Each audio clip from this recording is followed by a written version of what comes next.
What can you tell me about yourself, Mrs. Goswick? Not much to say. Just take care of my Mortimer and I'll cover all the expenses. That's all that matters.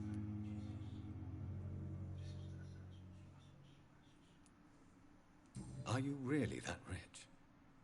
Most of the patients here are of a more humble origin, if I may say so. Yes. Thanks to my husband. May he rest in peace. I can cover any needed medical expenses. May I ask if you have an occupation, Mrs. Goswick? I'm a teacher by profession.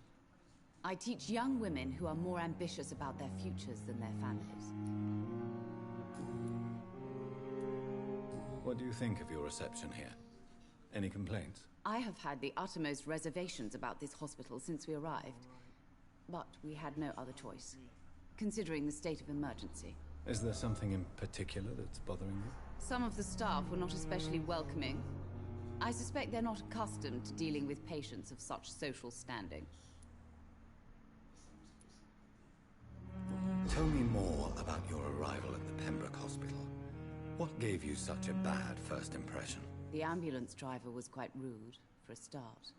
And that nurse, Miss Hawkins, seems to have quite a dubious attitude. What do you mean? She managed to secure a bed for my son despite the quem está em epidemic. It was a relief, but it wasn't cheap.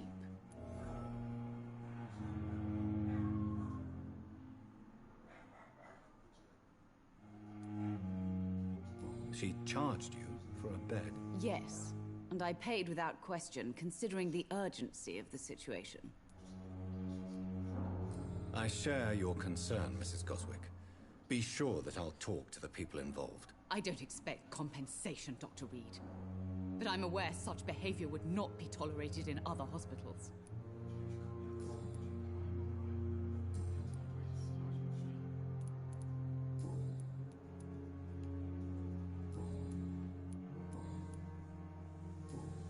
Goodbye, Mrs. Goswick.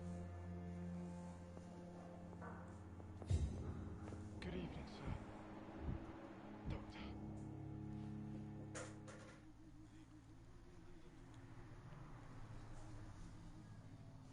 Opa, You here, then? tô aqui na moita, só jogando Vampyr, rapaz. Too much. I suppose that this pain is the reason you're here.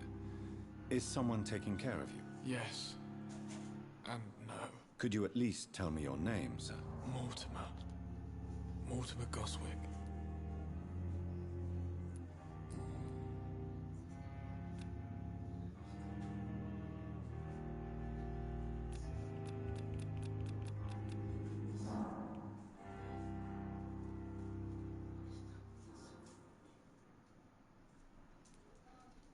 How painful is your throat, Mr. Goswick? So painful I'd rather not talk at all, Doctor.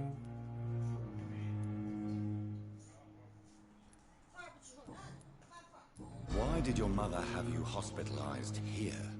She seems convinced this is a bad hospital. My mother just wants the best for me. She won't rest while I'm here.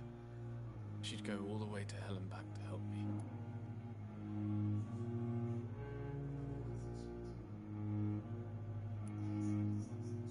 Pembroke Hospital may look unorthodox, but rest assured you're in good hands here. It's not me you have to convince, Dr. Reed. It's my mother. Is your mother bothering you? As your doctor, I can ask her to leave you alone if you would prefer. That's tempting, Doctor. But you have no idea what my mother is capable of. She would tie herself to my bed if you asked her to leave. How painful. So painful. I'll let you get some rest, then.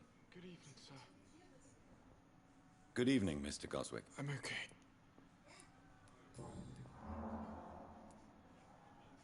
Tell me about yourself, Mr. Goswick. I don't want to talk, Doctor.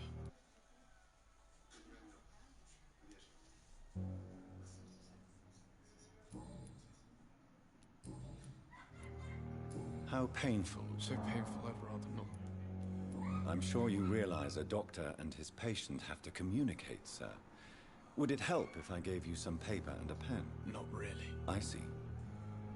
Then maybe it's not just your throat that hurts, Mr. Goswick. Perhaps your sore throat is just the consequence of something more hurtful. Yes, maybe. But I don't want to talk or even write about it now.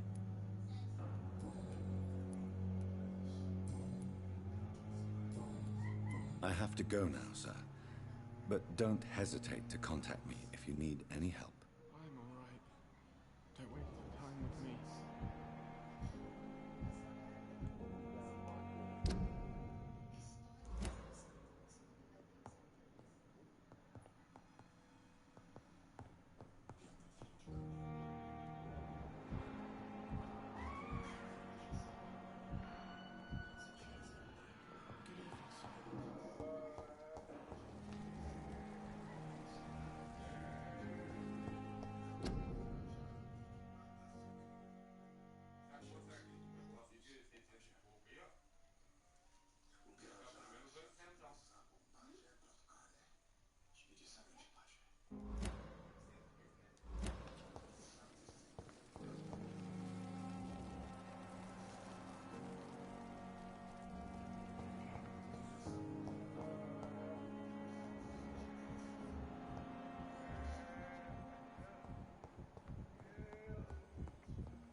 Good evening, Doctor.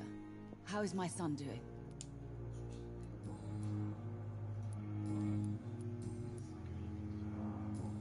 Goodbye, Mrs.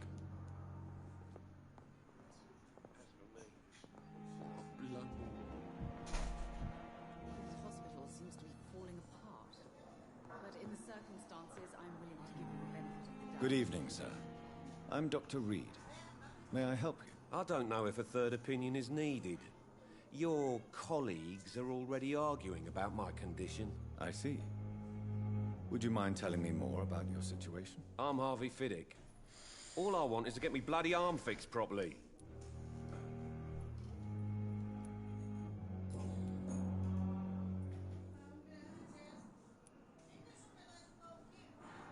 Tell me about the doctors who are arguing about your case. Strickland and Aykroyd.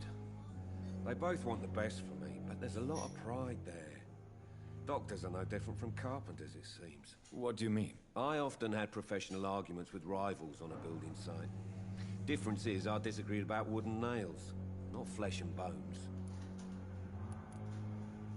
Tell me about yourself, Mr. Fiddick. I'm just a regular guy waiting to get his arm fixed, so I can return to work and to my family. I was more curious about what you were doing before being hospitalized. I'm a carpenter, and a good one too. But that means I need both arms to feed my family, Dr. Reed. Are you satisfied with your treatment here? Well, it's clear that I've chosen a bad time to be injured. Forgive my bluntness, but you seem overwhelmed by cases of the flu. I won't lie to you about it. I'm afraid we are.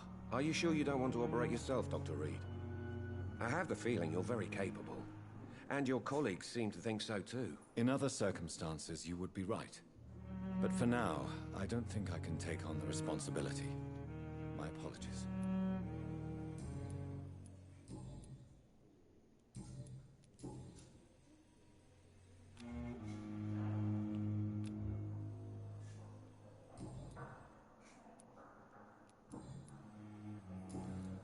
Goodbye for now, Mr. Fiddick. I'll see you later. Sweet girl. Falling apart. Reads me like a But book. in the circumstances, I'm willing to give you the Never benefit could of keep the doubt. anything from her.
Então onde você vai?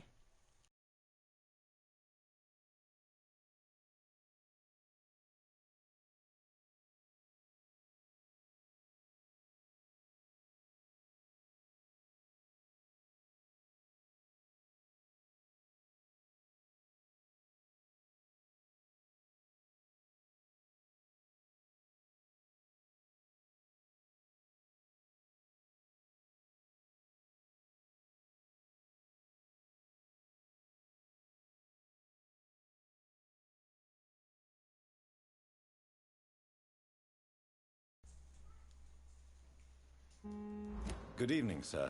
I'm Dr. Reed. I believe we're going to be colleagues. Reed? Yes, I've been informed about your arrival. I'm Waverly Ackroyd. Welcome aboard, I suppose. Does my arrival inconvenience you in some way, Dr. Ackroyd? Let us just say that I don't particularly share Dr. Swans's enthusiasm for hiring you. What we need here are reliable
not overrated dabblers.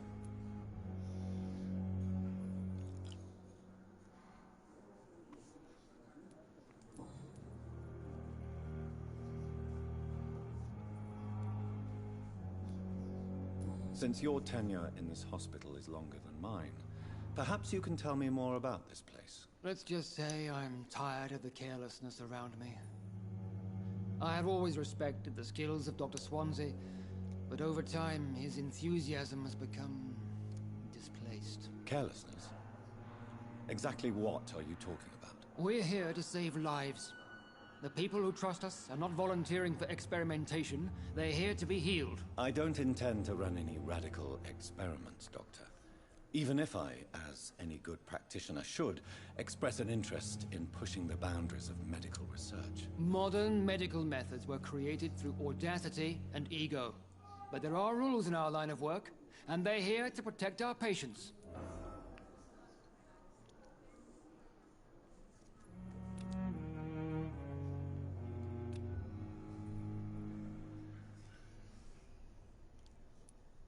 If you have a problem with me, Dr. Ackroyd, please feel free to tell me. Dr. Swansea has imposed your presence on this hospital without asking anyone's advice. The benefit of his position. But I don't agree with it. I know we've never met before, but I believe this hospital could use all the help it can get. You will agree with that, I'm sure. Oh, but I have heard about you, Dr. Reed.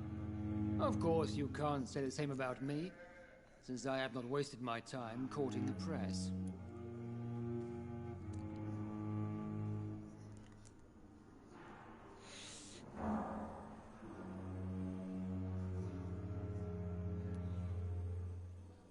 There is no need for such animosity between us.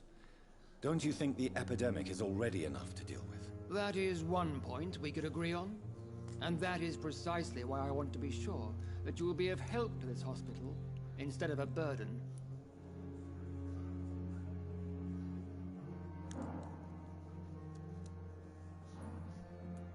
If you have... Dr. I know. There is no need... That is...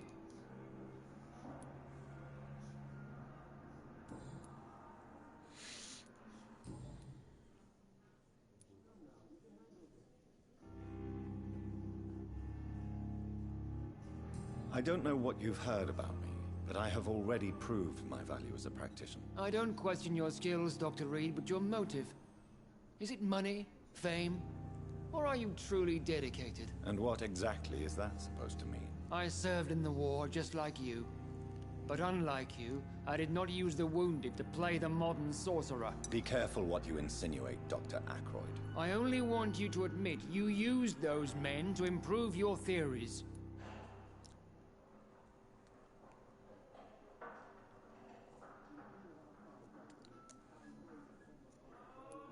This is ridiculous. My blood transfusion technique saved many lives, and you know it. You see? That is exactly what I hate about people like you. You avoid this kind of accusation instead of facing reality.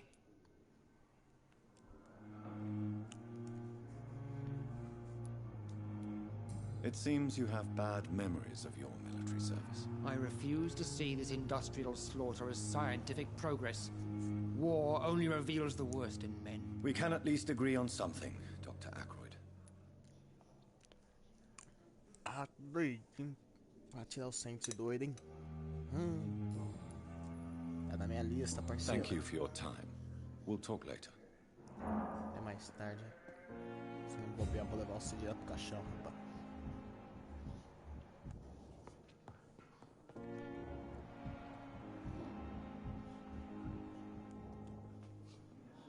Come now, we can handle this.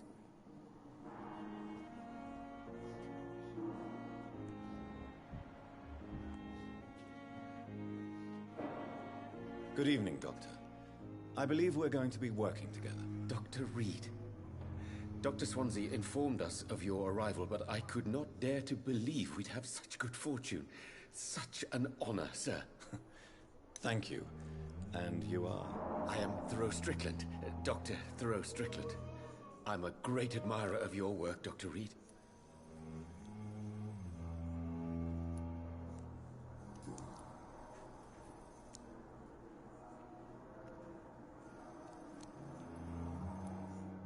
Please, could you tell me something about yourself? I'm a great admirer of your work concerning blood transfusion, Dr. Reed. I run my own experiments. I'm convinced it's the future.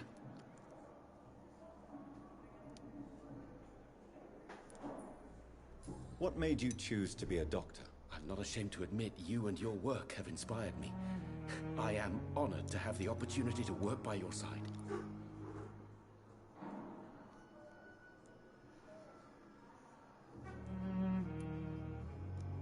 It's always a pleasure to share scientific and medical knowledge with someone eager to learn.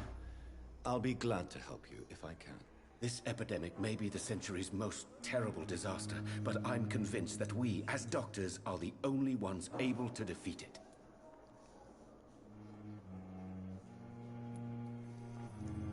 I based my technique on my mentor's research. He helped me perfect my method. What is yours? I'd rather not talk about it. For now, it's just theories and first approach.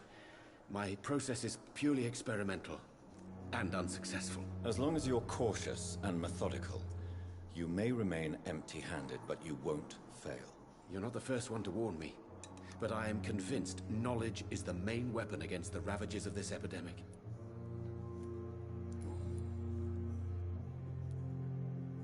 What can you tell me about the Pembroke? Well, it has always been an honor to work with Dr. Swansea. But with your arrival, I can't think of a better opportunity to learn about blood transfusion.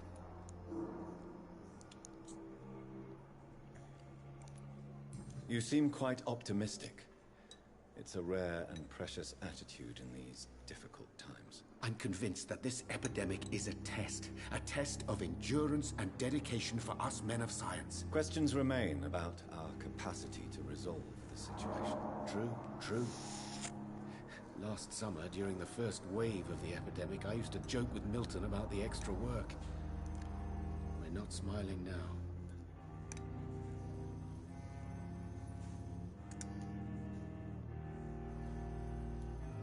Do you need help with anything in particular? Well, yes, maybe. I'm waiting for a batch of products I ordered for my personal research, yet my supplier seems to have vanished. Do you want me to play the errand boy for you? Oh no, Dr. Reed.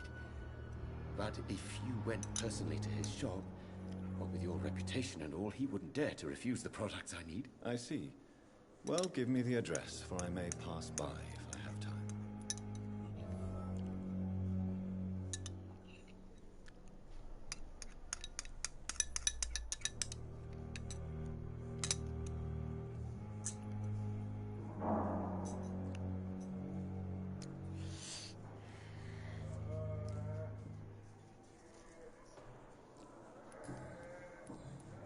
Oh, happy. What do you think of Dr. Ackroyd's aversion to modern medical methods? It's a shame he's so narrow-minded.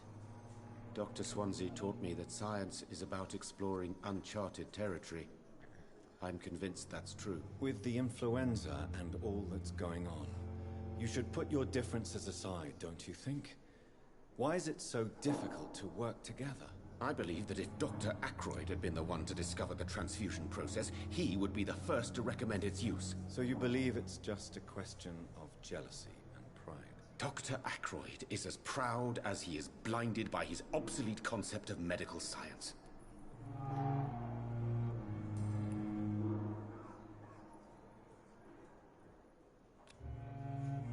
So esse cara aqui é bom, hein? Goodbye, Dr. Strickland. Good evening, Dr. Strickland. And good evening to...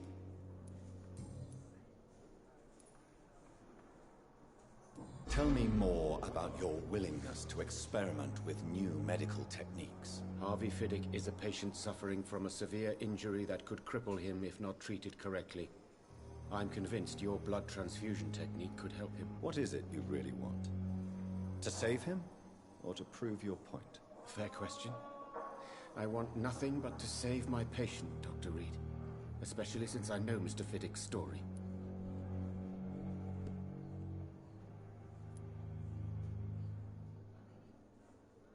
Tell me Mr. Fiddick's story. Our first diagnosis was compromised because Mr. Fiddick lied to us about the real origin of his injury. He first claimed it was an accident. But why would he hide such crucial information from us? Because he is a proud father. ashamed of putting his children at risk because of his own negligence.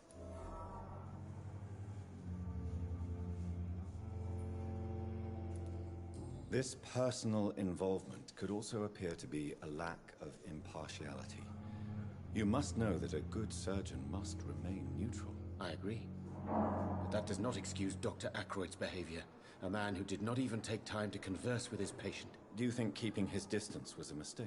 All I know is that I'm taking care of human beings with desires, hopes, and fears.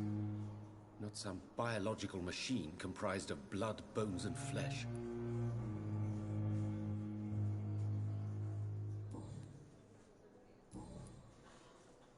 Goodbye, Dr. Strickland.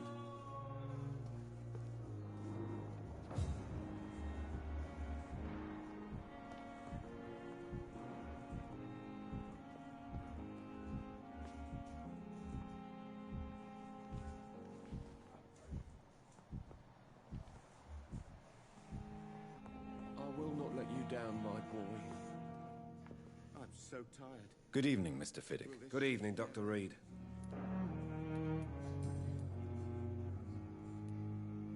Tell me about your injury, Harvey.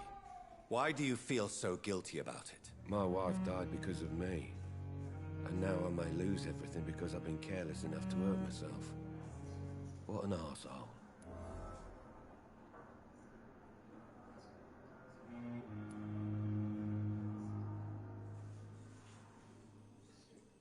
How could your job be responsible for your wife's death? I was working a double. She went out to bring me a hot meal and got caught in a German bomb raid. You can't hold yourself responsible for your injury, Mr. Fiddick. Unless you tried to hurt yourself. Of course I didn't hurt myself. But I can't work until my arm is fixed. My children need to eat, Doctor.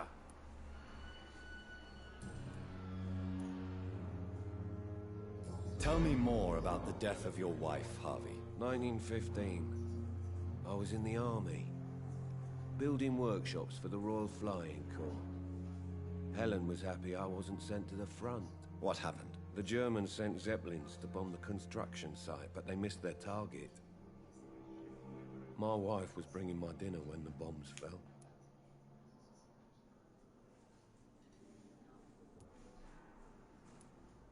How are your children after losing their mother? They were smaller then. The only good thing about this is my Helen didn't bring them with her that night. I'm sorry for your loss. So many died during the bombings.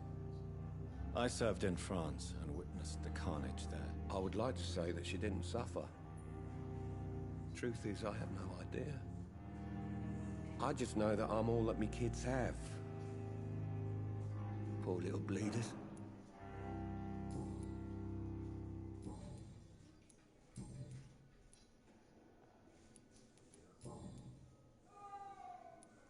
Goodbye for now, Mr. Fiddick. I'll see you later. Always need words to calm the children, Helen. As for me...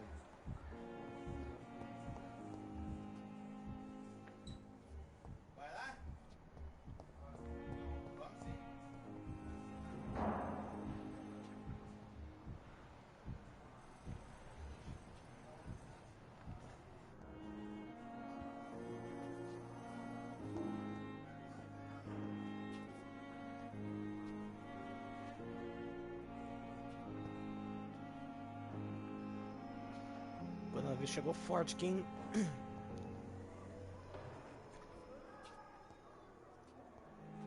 Good evening, nurse. Good evening, Doctor. I don't think we've been introduced yet. My name is Pippa Hawkins. And I'm Dr. Jonathan Reed. Dr. Swansea has recently offered me a position in this hospital. Well, it's a euphemism that your help will be appreciated, Doctor.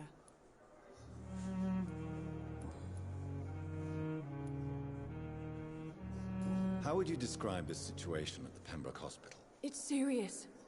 The flu is wreaking havoc amongst the staff and patients. We are running out of everything.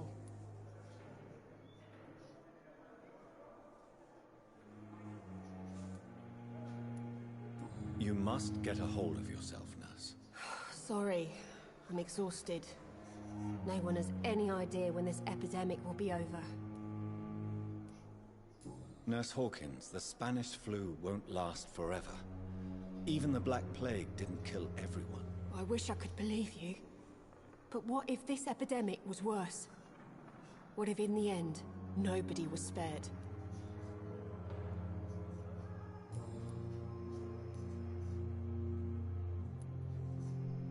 How is the Pembroke staff coping with the epidemic? Well, not well. Milton, the ambulance driver, is even more grumpy than usual. Especially concerning doctors.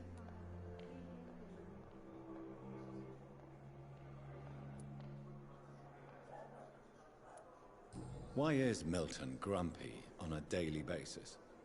Is it just an act? Milton's not the kind of man who's bothered about a bad reputation, whether he deserved it or not. Why does Milton dislike doctors? I don't know. Just ask him. But be warned, Milton is not the chatty type.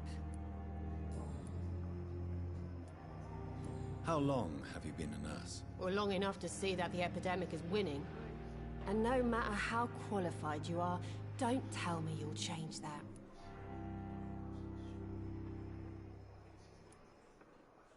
You'd be surprised what dedication can achieve, Nurse Hawkins. In medicine, sometimes we're just a test result away from a miracle. Sorry, Doctor. I don't want to sound bitter, but I'm just too tired to give a pep talk like Nurse Brannigan.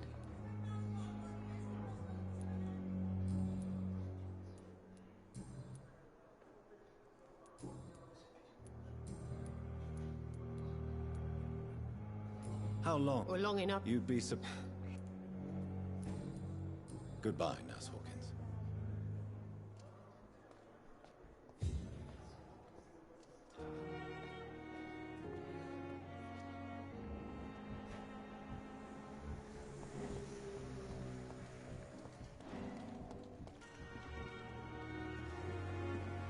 Good evening, Dr. Timmons. Dr. Reed, any good news to share?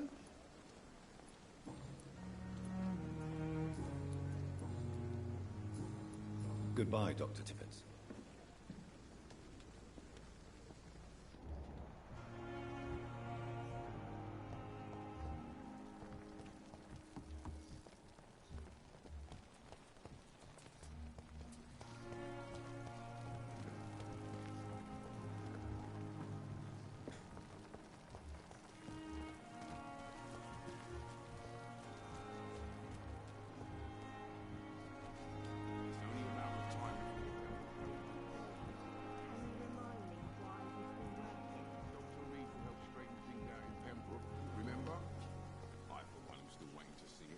That's reassuring. Believe me, it gives me courage.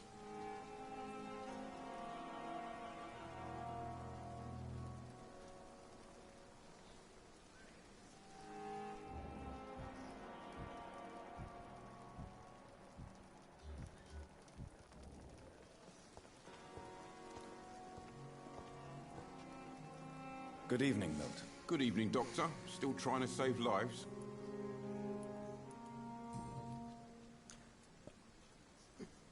Why do you have such a mediocre reputation among your colleagues, Milton? Fuck them. Nobody knows the horrors I've seen since working here. This city was sick long before the epidemic, Dr. Reed. I know it's a difficult task, but correct me if I'm wrong. Is this not the job you are paid to do? I've seen babies left to die while their brothers were properly fed. Underage girls and boys sold to all manner of perverts. I'm sorry, I don't know what to say. Yeah, exactly. We lack words. So excuse me if I don't look on the bright side of life.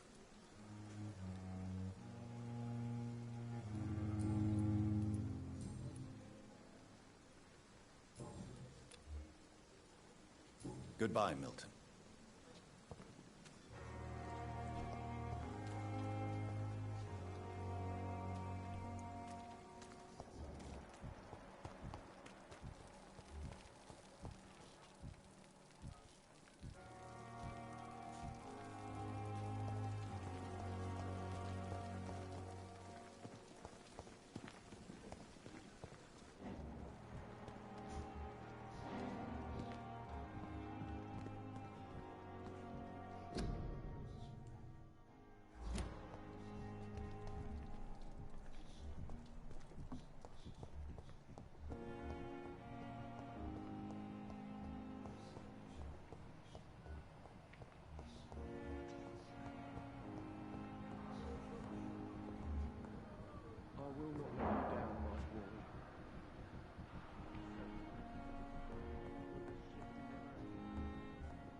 I cannot enter.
How can I be sure I'll not find your unconscious body in the house again?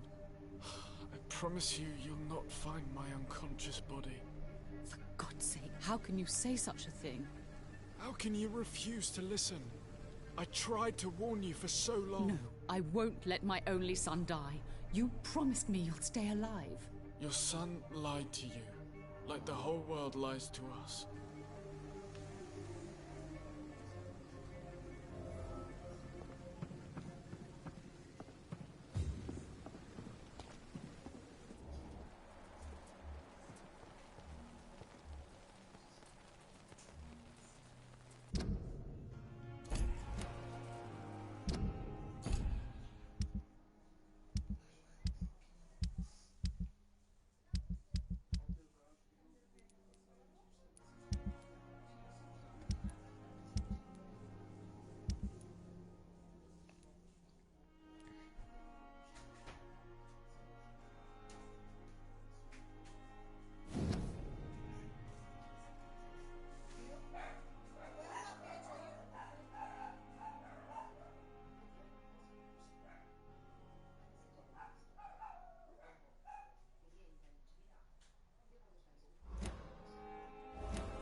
Good evening, miss. I'm Dr. Reed, the new surgeon at the Pembroke Hospital. And who are you? Your name has no meaning to me, mortal. You're nothing but dust blown by the winds of eternity. I beg your pardon? What are you begging for, mortal? My clemency? Well, tonight maybe I'm inclined to mercy. You'll never forget the night you met Thelma Howcroft. You keep calling me mortal. Why is that? And if I'm mortal, what are you? Well, Dr. Reed, if you must know, I'm a vampire.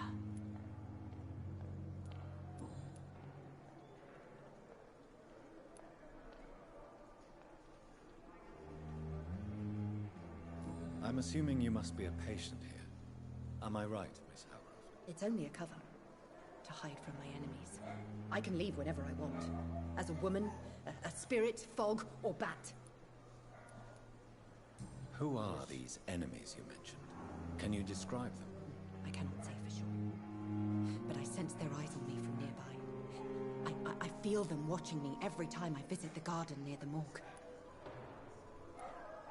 The staff here are not your enemy. They're here to help you, to care for you. I'm not speaking of the doctors in white. I'm speaking of the men and women who hunt me. For I am a vampire. I see. Don't worry. These people will not find you here. I'll personally make sure they leave you alone. Thank you, mortal. But do not interfere with them, for you are no match for those that hunt me. And why do you believe you're a vampire? I don't need to believe anything. It is what I am. It is what I feel within this hollow shell of flesh.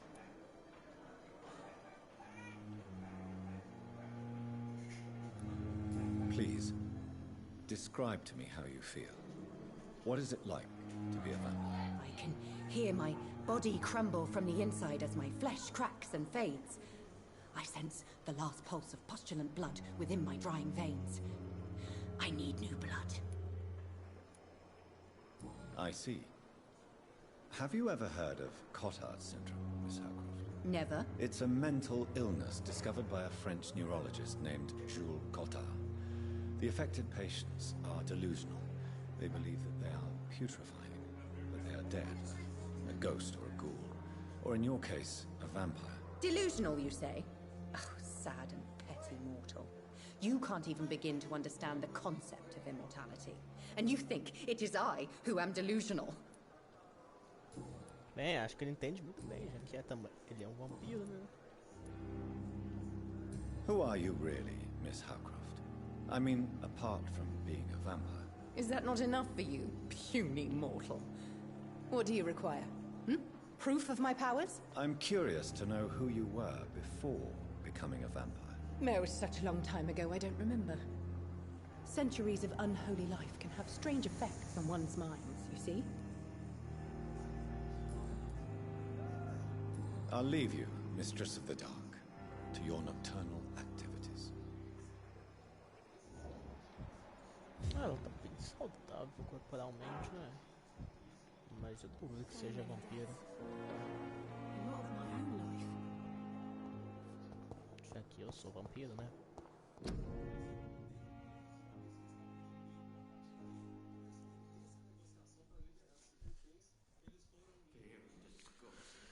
Ai, ai, ai. I wonder why the Goswicks came here in the first place.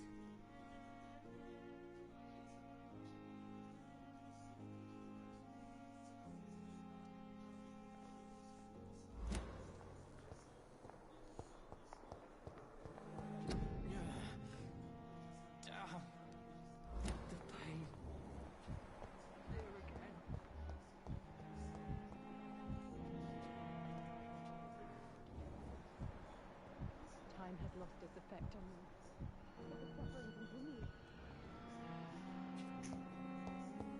It's locked.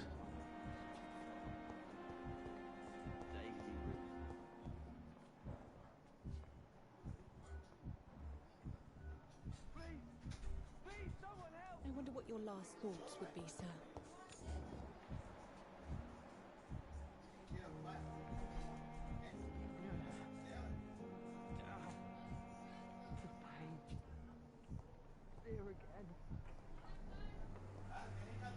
Good evening, sir. Can I help you? Unless you're here to fix my face. No. I don't think you can help me. I'm Dr. Reed. I've recently taken the position of head surgeon here. War injuries, am I right? You guessed right, Doctor. German shell took my pretty little mug right off. But they still call me Thomas Elwood.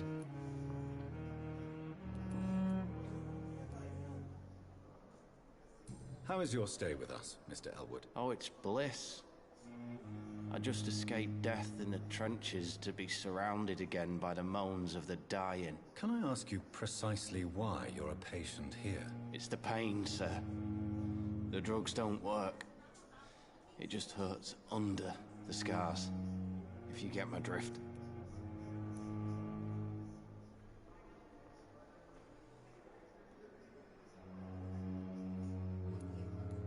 Can I do anything for your pain? Nurses gave me a bunch of pills. No effect. Told you. It's like the flames are under my skin, burning away. Who is treating you? Is someone in particular looking after your case? Nobody since the old and tired doctor spoke to me. Started to think I was forgotten about. Wouldn't blame you. You don't seem worried by that. My face hurts so much more when I smile or cry. I've learned it's easier not to speak. but be assured I'm smiling inside.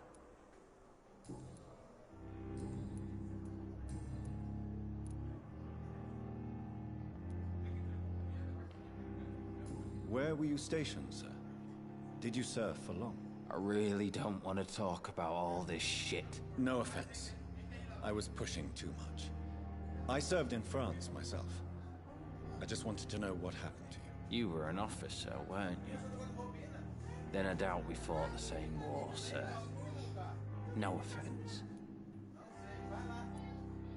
How close are you to Miss Horcroft? Are you aware that she thinks she is a vampire? To wait for her next nibble is the best reason to stay here. Every time she approaches my bed, she treats me like something tasty. A normal person. Aren't you afraid? She may hurt you if the game goes too far. She's quite harmless, I can assure you. Her head's broken inside is all. While I'm busted on the outside. But she's still beautiful. Living proof that there's hope for me.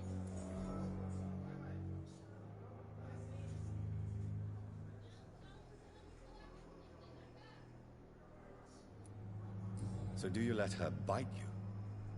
You know that's not sanitary. And why not? She's only supping a few drops of my blood. And the pain, it's real for once. She could decide to bite less willing patients. And it's another good reason for me to stay here, Doctor. You do realize she's mentally disturbed. It's called the Cotard syndrome. She truly believes she's a vampire. In her madness, she never refers to my scars. And frankly, if I could, I'd join her world. It seems much more fun than the real one. Nossa, não faz o teste tão ruim que é. Goodbye for now, Mr. Elwood. Damn. The pain. It's here again.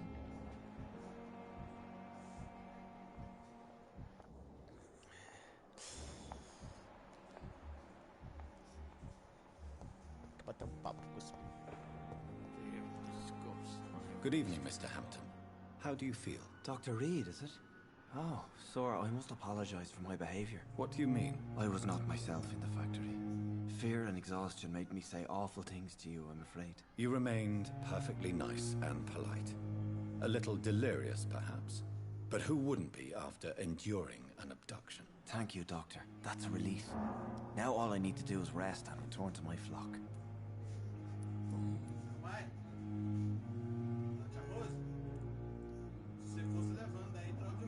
Toma banho. Toca se cortar, né? Vai rapidinho. Porque não pode ficar até tarde na rua mais. Troca de roupa, só né? Já vai. Vai rapidão, que a pau tá bravo lá já.